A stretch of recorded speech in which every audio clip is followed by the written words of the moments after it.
అప్పుడప్పుడు అనిపిస్తోంది అన్నింటినీ కాపాడాలంటే దేనినో దాన్ని వదులుకోవలసిందే అని. అవును.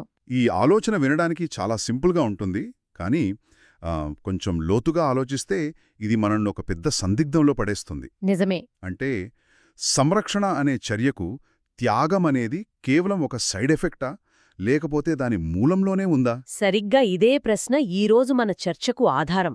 ఈ ప్రశ్నే ఈరోజు మనల్ని నడిపించబోతోంది. అవును, ఈరోజు మనం పరిశీలిస్తున్న మూలం పేరు the weight of the watcher, sacrificial preservation. ఇది బ్రహ్మపురాణంలోని ఒక చిన్న భాగాన్ని విశ్లేషిస్తుంది. బ్రహ్మపురాణం ఓకే. కథ ప్రకారం సృష్టిని కాపాడే బాధ్యత తీసుకున్న ఒక శక్తి, కథలో బ్రహ్మ అనుకుందాం, కాలక్రమేణా ఆ బాధ్యత బరువుతోనే తన స్వరూపాన్ని ఎలా కోల్పోతాడో చెప్తుంది. అంటే ఇక్కడ కథ ముఖ్యం కాదంటారా? కథ కంటే కూడా ఆ కథ వెనుకున్న తాత్వికతే మనకు ముఖ్యం. అసలు ప్రశ్నేంటంటే, సంరక్షణ కోసం ఆ సంరక్షకుడు చెల్లించే అసలైన మూల్యం ఏమిటి సరిగ్గా? అంటే సంరక్షణ అనేది కేవలం గమనిస్తూ కూర్చోవడం కాదు, అంతా సరిగ్గా ఉందో లేదో చూసుకోవడం మాత్రమే కాదు. అస్సలు కాదు. దానికొక బరువు, ఒక వెల ఉంటుంది అని ఈ మూలం చెబుతోంది. అసలు ఈ సంరక్షణ, బాధ్యత, త్యాగం, ఈ మూడింటికి మధ్య ఉన్న లింకేంటి? ఆ కనెక్షన్ని కొంచెం లోతుగా చూద్దాం. తప్పకుండా. అయితే మనం మూలంలోకి వెళ్దాం. కొన్ని పదాలు నన్ను చాలా ఆపాయి. సంరక్షణకు విశ్రాంతిని త్యజించడం, అవును, ఇంకా భారాన్ని అంగీకరించడం, చివరగా స్వయాన్ని వదులుకోవడం అవసరమని చెబుతోంది. ఈ విశ్రాంతిని త్యజించడం అంటే ఏంటి? కేవలం నిద్రపోకపోవడం కాదు గదా? కాదు కాదు, అస్సలు కాదు. అది శారీరక విశ్రాంతి గురించి కాదు, అది మానసిక ప్రశాంతతను వదులుకోవడం. మానసిక ప్రశాంతతను? అవును. ఎప్పుడూ ఒక వ్యవస్థ సమతుల్యంగా ఉండాలని కోరుకునేవాడికి మనశ్శాంతి ఎలా ఉంటుంది చెప్పండి? ఉండదు. నిజమే. ఎందుకంటే సమతుల్యత అనేది రాయిలా స్థిరంగా ఉండేది కాదు కదా. అది నిరంతరం కదులుతూ ఉంటుంది, మారుతూ ఉంటుంది. ఒక డైనమిక్ ప్రాసెస్. సరిగ్గా. దాన్ని అలా నిలబెట్టి ఉంచాలంటే ఆ కదలిక యొక్క బరువును ఎవరో ఒకరు తమ భుజాలపై మోయాలి. ఆ మోసేవాడే సంరక్షకుడు. అంటే సంరక్షకుడు ఒక సెక్యూరిటీ గార్డ్ లాంటివాడు కాదు, అతను ఆ సిస్టమ్ బరువునే మోస్తున్నాడు. కాని ఇక్కడే ఒక ప్రశ్న. మూలం వాచర్ అంటే చూసేవాడు అని అంటోంది. అవును. చూడటానికి, బరువు మోయటానికి సంబంధమేంటి? దూరం నుండి చూసేవాడికి బరువు ఎందుకుంటుంది? చాలా మంచి ప్రశ్న అడిగారు. ఇక్కడే అసలు కీలకమైన విషయముంది. నిజమైన సంరక్షణ దూరం నుండి చూస్తే సాధ్యం కాదు. ఓకే. మూలమేమంటుందంటే సంరక్షకుడు సృష్టిలోకి ప్రవేశించాలి, దానిలో కదలాలి, మరియు దాని బరువును గ్రహించాలి. అవును. అంటే సాన్నిహిత్యం అవసరం. ఒక తల్లి తన బిడ్డను దూరం నుండి చూడలేదు. కరెక్ట్. దగ్గరికి వెళ్ళాలి, ఎత్తుకోవాలి. ఆ బిడ్డ బరువును తన చేతుల్లో అనుభవించాలి. ఆ సాన్నిహిత్యమే బంధాన్ని, బాధ్యతను పెంచుతుంది. మరి ఆ సాన్నిహిత్యం వల్లే నష్టపోయే ప్రమాదం కూడా పెరుగుతుందా? మూలంలో ఒక మాట ఉంది, నాకు బాగా గుర్తుంది. Presence demanded loss. అవును. అంటే అక్కడుండటానికే ఏదో ఒకదాన్ని కోల్పోవాలి. ఇది చాలా బలంగా అనిపిస్తోంది. కేవలం దగ్గరగా ఉన్నందుకే నష్టమా? ఒక రకంగా అవును. ఒక డాక్టర్ని ఉదాహరణగా తీసుకుందాం. చెప్పండి. రోగికి ఫోన్లో దూరం నుండి సలహా ఇవ్వడం వేరు, ఐసీయూలో ఆ రోగి పక్కనే ఉండి చికిత్స చేయడం వేరు. పక్కనున్నప్పుడు ఆ రోగి నొప్పి, వాళ్ల కుటుంబం పడే ఆవేదన అన్నీ ఆ డాక్టర్ను తాకుతాయి. ఖచ్చితంగా. తన ప్రశాంతతలో కొంత భాగాన్ని, తన ఎమోషనల్ ఎనర్జీలో కొంత భాగాన్ని అక్కడ వదిలేయాల్సిందే. అదే ఆ ప్రెజెన్స్ కోసం చెల్లించే మూల్యం. అంటే దూరం సౌకర్యం, కానీ సాన్నిహిత్యానికి శక్తి ఎక్కువ, వెల కూడా ఎక్కువ. సరిగ్గా చెప్పారు. ఆ సంరక్షకుడికి సృష్టితో ఒక ఎమోషనల్ కనెక్షన్ ఏర్పడింది.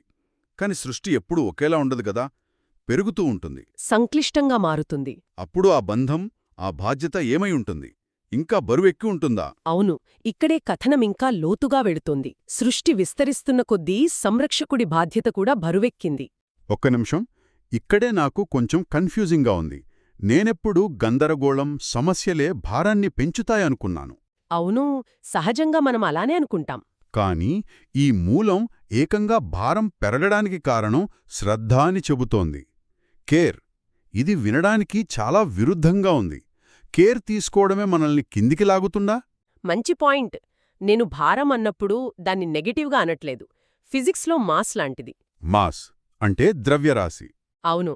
ఒక గ్రహానికి ఎంత ఎక్కువ మాసుంటే దాని గురుత్వాకర్షణ అంత శక్తివంతంగా ఉంటుంది. అలాగే మన జీవితంలో దేనిపై మనకి ఎక్కువ ప్రేమ, శ్రద్ధ ఉంటాయో దాని బాధ్యత మనల్ని అంత గట్టిగా ఆకర్షిస్తుంది. ఓ, అంటే అది మనల్ని నిలబెట్టే బరువే? సరిగ్గా. గందరగోళమనేది బయట నుండి వచ్చేది, దాన్ని బహిష్కరించవచ్చు. కానీ శ్రద్ధ, అది లోపల్నుండి పుడుతుంది, దానితో మనకు బంధమేర్పడుతుంది. ఒక తోటమాలి తన తోటమీద శ్రద్ధ పెట్టినప్పుడు ప్రతి మొక్క అతనిలో భాగమవుతుంది. వాటికి ఏదైనా అయితే ఆ నొప్పి అతనిది కూడా. నిజమే. అంటే సృష్టి విస్తరిస్తున్న కొద్దీ సంరక్షకుడు శ్రద్ధ పెట్టాల్సిన విషయాలు కూడా పెరుగుతాయి. ప్రతీ జీవి, ప్రతీ అణువు అతని శ్రద్ధ కిందకొస్తాయి. ఆ శ్రద్ధే అతనికి బరువవుతుంది. వావ్! ఆ బరువును మోయడానికి ఇష్టపడటమే నిజమైన శ్రద్ధ. అంటే ప్రేమించడం కూడా ఒక రకమైన బరువే అన్నమాట. ఆ బరువులోనే త్యాగమనే భావన బలవంతంగా కాకుండా చాలా సహజంగా ప్రవేశిస్తుంది. మూలం చెప్పినట్లు త్యాగమనేది సంరక్షకుడిపై రుద్ధపడలేదు, అది బాధ్యత నుండే సహజంగా ఉద్భవించింది. అది శిక్ష కాదు. కాదు, బాధ్యత యొక్క సహజ పర్యవసానం. ఒక్క నిమిషం. అంటే బాధ్యతున్న ప్రతిచోట త్యాగం తప్పనిసరిగా ఉంటుందా? మనం దీన్ని అంగీకరించాల్సిందేనా? ఎందుకంటే చాలామంది తమ బాధ్యతల్నే ప్రేమగా చూస్తారు కానీ భారంగా, త్యాగంగా చూడరు. ఇది చాలా ముఖ్యమైన తేడా. త్యాగం అనగానే మనమేదో పెద్దది, బాధాకరమైనది కోల్పోవడం అనుకుంటాం. కాని ఇక్కడ త్యాగమంటే వదులుకోవడం. వదులుకోవడం? సామరస్యాన్ని నిలబెట్టాలంటే కొన్నిసార్లు వ్యక్తిగతమైన వాటిని వదులుకోవాలి. ఒక కుటుంబాన్ని కలిపి ఉంచాలంటే ఆ కుటుంబంలోని సభ్యులు తమ తమ అహాన్ని, కోరికలను కొంతమేర తగ్గించుకోవాలి కదా. అవును, తగ్గించుకోవాల్సిందే. అలాగే సృష్టి మొత్తాన్ని సమతుల్యంగా ఉంచాలంటే సంరక్షకుడు తనలోని దేన్నో దాన్ని వదులుకోవడానికి సిద్ధంగా ఉండాలి. అన్నింటినీ కలిపి ఉంచడానికి వ్యక్తిగతమైన దేన్నో దాన్ని వదులుకోవాలి. ఆ వదులుకోవడమే త్యాగం. ఈ ఆలోచన మనల్ని ఒక చాలా శక్తివంతమైన పదానికి తీసుకొస్తోంది. సంరక్షణ అనేది కేవలం ఒక పాత్ర కాదు, అదొక నిశ్శబ్ద పరిత్యాగం. Quiet renunciation. ఆ మాట వింటుంటేనే ఏదో లోతైన భావన కలుగుతోంది. ఇది బయట కనిపించే పెద్ద పెద్ద త్యాగాల గురించి కాదు కదా? కాదు, ఎవరు గుర్తించని లోలోపల నిరంతరం జరిగే ఒక ప్రక్రియ గురించి చెప్తోంది. అంటే మనల్ని మనం తగ్గించుకోవడం, మన అహాన్ని తగ్గించుకోవడం లాంటిదా? అది ఒక భాగం మాత్రమే, కాని అంతకంటే లోతైనది. అహాన్ని తగ్గించుకోవడం ఒక చర్య, కాని ఇక్కడ చెప్పేదొక స్థితి, ఎప్పుడూ అవతలిదానికే ప్రాధాన్యత ఇవ్వడం. ఉదాహరణకు, ఒక గొప్ప ఎడిటర్, వాళ్ళు ఎప్పుడూ రచయిత కంటే వెనుకే ఉంటారు. వాళ్ల పని రచయితను మెరిపించడమే, తమను తాము కాదు. వాళ్ళు కనిపించరు, కాని వాళ్ల ప్రభావం ప్రతి పేజీలో ఉంటుంది. సరిగ్గా. అదొక రకమైన నిశ్శబ్ద పరిత్యాగం. ఈ స్వీయ త్యాగం అనేది కేవలం పురాణాల్లోనే కాదు, మన చుట్టూ ఉన్న ఎంతో మందిలో కనిపిస్తుంది. ఒక స్టార్టప్ ఫౌండర్ గురించి ఆలోచిద్దాం. చెప్పండి. వాళ్లు కంపెనీని నిర్మించడానికి తమ సొంత జీవితాన్ని, నిద్రను, కొన్నిసార్లు ఆరోగ్యాన్ని కూడా పక్కన పెడతారు. వాళ్లు ముందు కనిపించరు, వాళ్ల ప్రాడక్ట్ కనిపిస్తుంది. వాళ్ల ఉనికి ఆ కంపెనీ విజయంలో కరిగిపోతుంది. అదొక రకమైన ఆధునిక నిశ్శబ్ద పరిత్యాగం అనవచ్చా? అద్భుతమైన ఉదాహరణ. ఖచ్చితంగా అనవచ్చు. పరిత్యాగమంటే అన్నీ వదిలేసి అడవులకు వెళ్ళిపోవడం కాదు. బాధ్యతలో ఉంటూనే ఆ బాధ్యత కోసం తనను తాను నిరంతరం వెనక్కి నెట్టుకోవడం. నిజమే. అత్యంత లోతైన త్యాగాలు ఎప్పుడూ ప్రదర్శన కోసం జరగవు. అవి స్వచ్ఛందంగా ఉంటాయి. బాధ్యత నుండి, ప్రేమ నుండి పుట్టే త్యాగానికి గుర్తింపు అవసరం లేదు. సంరక్షణే దానికి ప్రతిఫలం. అవును. అంటే గొప్ప సంరక్షకులు, నాయకులు, సృష్టికర్తలు ఎప్పుడూ తెరవెనుకే ఉంటారా? వారి త్యాగాలు ఎవరికీ కనిపించవా? ఇది కాస్త అన్యాయంగా అనిపించడం లేదా? బహుశా వాళ్లు దాన్ని అన్యాయంగా చూడరేమో. ఎందుకు? ఎందుకంటే వాళ్ల దృష్టి వాళ్లమీదే ఉండదు. వాళ్లు దేనినైతే సంరక్షిస్తున్నారో దానిమీదే ఉంటుంది. ఆ నిశ్శబ్ద పరిత్యాగమే సంరక్షణకు అసలైన శక్తినిస్తుంది. అది కనిపించదు, కాని దాని ప్రభావం మొత్తం వ్యవస్థపై ఉంటుంది. ఆ కనిపించకపోవడమే దాని గొప్పతనం. ఈ మొత్తం సంభాషణను ఒక్కసారి వెనక్కి తిరిగి చూసుకుంటే మన ఆలోచన ప్రయాణం చాలా స్పష్టంగా కనిపిస్తోంది. సంరక్షణ అంటే దూరం నుండి చూడటం కాదు, దానిలోకి ప్రవేశించి దాని బరువును మోయాలని మొదలుపెట్టాం. అవును. అక్కడ్నుండి శ్రద్ధ అనేది గందరగోళం కన్నా ఎలా బరువైందో చూశాం. ప్రేమ, శ్రద్ధలకు కూడా ఒక గురుత్వాకర్షణ ఉంటుందని అర్థం చేసుకున్నాం. ఆ గురుత్వాకర్షణ నుండే త్యాగమనే భావన సహజంగా ఎలా పుడుతుందో కూడా చూశాం. అవును. ఈవన విధానం తన ఉనికిని తాను తగ్గించుకుని తాను కాపాడేదానికి ప్రాణం పోయడం. ఈ మొత్తం చర్చ మనల్ని ఒక చివరి కీలకమైన ప్రశ్నకు తీసుకొచ్చింది. ఇది మనల్ని చాలా రోజులు ఆలోచింపజేసేలా చేస్తుంది. ఖచ్చితంగా. నిజమే, మూలం కూడా సరిగ్గా అక్కడే ఆగుతుంది.